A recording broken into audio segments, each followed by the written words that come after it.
যেদিন আল্লাহর নবী দুনিয়া থেকে বিদায় নিচ্ছে, সেদিন জিবরাইল আইসা বলছে, ইয়া রাসূলুল্লাহ, মালাকুল মউত দরজায়, আপনি বললে আসবে, আপনার রুহু কবজ করবে। আল্লাহর নবী বলেন, আল্লাহকে জিজ্ঞেস করো জিবরাইল, আমি যদি আমার আল্লাহর কাছে যাই, আমার উম্মতের সাথে আমার আল্লাহ কি আচরণ করবেন, ওটা বলো, তারপরে আমি যাব।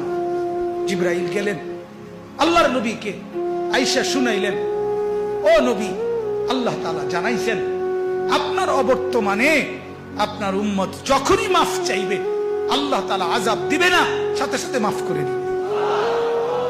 আপনি যেমন মাফ চাইছেন, তখন যেমন মাফ করছে, আপনার অবর্তমানে আপনার উম্মত নিজে নিজে মাফ চাইলেও আমি আল্লাহ মাফ করে দিই।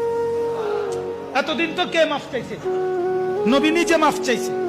এখন তো আপনি না থাকলেও আমি ওয়াদা দিলাম, আপনার উম্মত যদি নিজে নিজেও মাফ চায়,